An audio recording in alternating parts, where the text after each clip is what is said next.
So today we will start with the data handling chapter.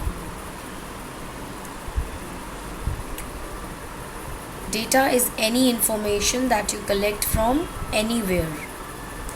Then it can be represented in many forms.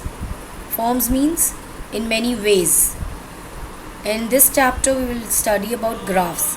That graphs are the pictorial representation of data.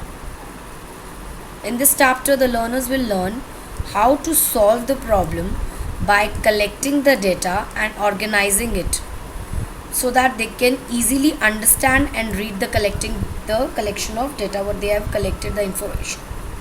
Learners will also learn how to collect the data. After, if they have an information, then they will learn the ways that how they can collect the data in one or another way. In this we will tell you the two type of graphs. In third standard we will tell you two type of graphs. First is pictograph and another is bar graph.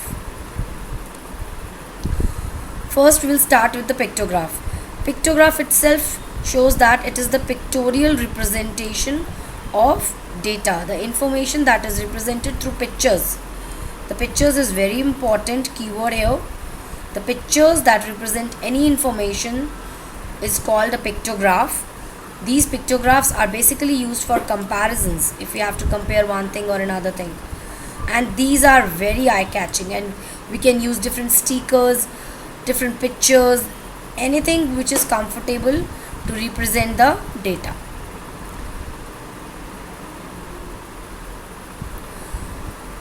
Now the parts of pictograph. As you can see, this is the pictograph which shows the pictures of apples. You can see these 3 apples, these 2 apples, then another half apple. So in this we have different parts. The first part is the title. You can see the title, the varieties of apple in a food store.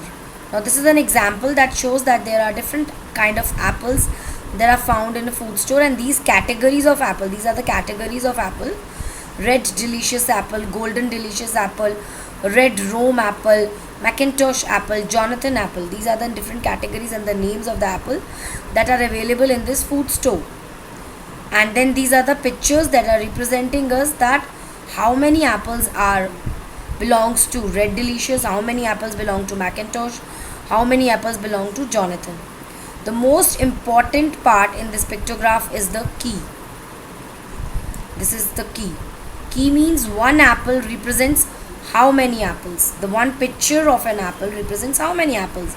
So in this case they have shown that one big full apple represents 10 apples and half an apple shows 5 apples.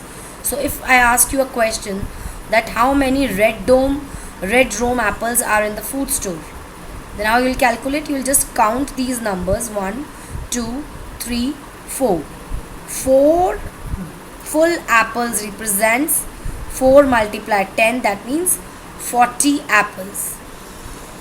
Similarly, you can find out the different categories, the numbers of different categories of apple found in a store. Now next we will learn about the bar graph. Bar graph is also a very simple way to represent the data so that learners can understand it very clearly. In this we use the different bars. We use different bars to represent the numerical data. It appears something like this. Now with the help of example, in the next slide I will tell you what are the different parts of bar graph and how to read it. First of all, we will learn what are the parts of bar graphs. So these we will make a 2 axes. These axes are called y-axis and these axes are called x-axis. In y-axis we represent numerical data. In x-axis we usually represent the different categories. For example, in this question we have different subjects: maths, then reading subjects, then science, then social studies, and then learning arts. And then these are the different marks scored by the children. So if you can say that, now in the next slide we will learn how to read any graph. So if these are the grades, suppose these are my grades in different subjects, in maths, in reading, in science, in social studies, and in learning arts. Now how I will read these bars. If I want to know that how much I have scored in maths, I'll see this bar and then I'll see the number. It is ending on 90. So I have scored 90 marks. Similarly, you can find out these numbers also. Then in reading, I have scored 95. In science, I have scored 75. In social studies, I have scored 80. And then at last in learning arts, I have scored 55. Now after reading the data, you can answer different type of questions, or you can answer any type of questions related to this bar graph.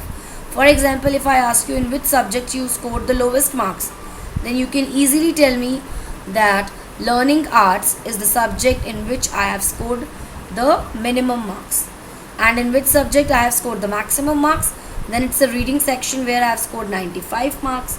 If I want to ask you that what is the difference between your numbers of maths and learning arts, then you can easily subtract 90 from 90 and 55 and you can get your answer. So thanks for understanding and attending my lecture. I am Neeti Tukral. I have made this PPT. I belong to Maxford School, Parwana Road. Thanks.